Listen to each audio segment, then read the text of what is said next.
Singer Suchitra కాలీవుడ్లో అతిపెద్ద వివాదానికి తెరలేపారు. Singer Suchitra గురించి తెలిసిందే. సుచి లీక్స్ అని అప్పట్లో ఎన్నో రకాలైనటువంటి ఫోటోలు లీక్ చేసి మరి ఒకరి మీద ఉన్న ఇంప్రెషన్ని చాలా దారుణంగా డ్యామేజ్ చేసింది.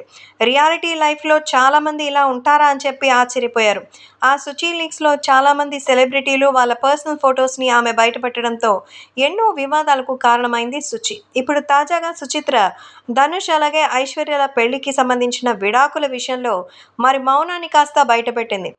రజనీకాంత్ కూతురు ఐశ్వర్య, అల్లుడు ధనుష్ వ్యక్తిగతంగా విడాకులు తీసుకోలేదని, వాళ్ళు విడిపోవాలనుకొని విడివిడిగా ఉంటున్నారు తప్ప అఫీషియల్‌గా విడాకులు తీసుకోలేదు. మళ్ళీ ఇంట్లో తల్లిదండ్రులు చెప్పిన మాట మేరకు కలుస్తారని, కలవాలని, రజనీకాంత్ మీద గౌరవంతో ఇద్దరు కలవాలనుకుంటున్నారని కొన్ని వార్తలొచ్చింది. అయితే అసలు వాళ్ళిద్దరి విడాకులకి కారణం ఏంటనే విషయాన్ని ఇప్పుడు సుచిత్ర చెప్తోంది. ఎందుకంటే ఒకప్పుడు సుచిత్ర ధనుష్‌తో అలాగే వాళ్ళ ఫ్రెండ్స్‌తో కూడా బాగా క్లోజ్‌గా ఉండేది. అందుకే వాళ్ళ గురించి ఆమెకు అన్నీ తెలుసట.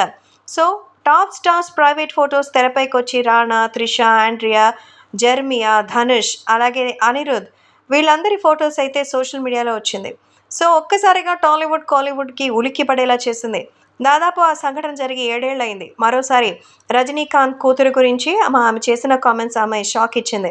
జీవీ ప్రకాష్‌ని కూడా ఆమె వదలలేదు. ధనుష్, జీవీ ప్రకాష్ ఆమె గేల్ అంటూ ఆరోపించింది. ధనుష్, ఐశ్వర్య, రజనీకాంత్ తమ రిలేషన్‌లో నిజాయితీగా లేరని సుచిత్ర అన్నారు.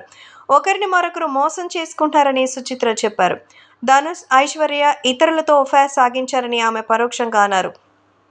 ధనుష్, ఐశ్వర్య విడాకుల ప్రకటన చేశారు. 2022లో ఐశ్వర్య విడాకుల ప్రకటన చేశారు. వీరికి 2 కుమారులున్నారు. విడిపోతున్నట్టు ప్రకటించినా అప్పుడప్పుడు వీళ్ళు కలిసి కనిపించడం విశేషం. సింగర్ సుచిత్ర కామెంట్స్ ప్రకారం ఎఫ్ఐఆర్స్ కారణంగానే వాళ్ళు విడిపోయారట.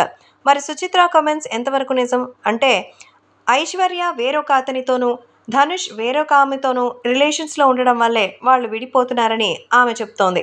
ఇక సుచి లీక్స్ తర్వాత సింగర్ సుచిత్ర కెరీర్ నెమ్మదించింది. 'బిగ్ బాస్' తమిళ్ సీజన్ 4లో వచ్చింది. హౌస్‌లో ఆమె పెద్దగా రాణించలేదు. 49 రోజులు హౌస్‌లో ఉన్న సుచిత్ర 7th వీక్ ఎలిమినేట్ అయింది. మరి అక్కడ సైతం ఆమె షాకింగ్ కామెంట్స్ చేసింది. పలువురు సెలబ్రిటీస్ మధ్య ఆమె ఆరోపణలు చేసింది. కాలీవుడ్ ఫైర్ బ్రాండ్‌గా పేరుంది. కానీ అది ఎంతవరకు మారుమోగుతుందనేది చూడాలి. ప్రస్తుతం వీటికి సంబంధించిన విషయం చూసి సుచి లీక్స్‌తో మరొకసారి ధనుష్ కానీ, ఐశ్వర్య కానీ స్పందిస్తారేమో చూడాలి.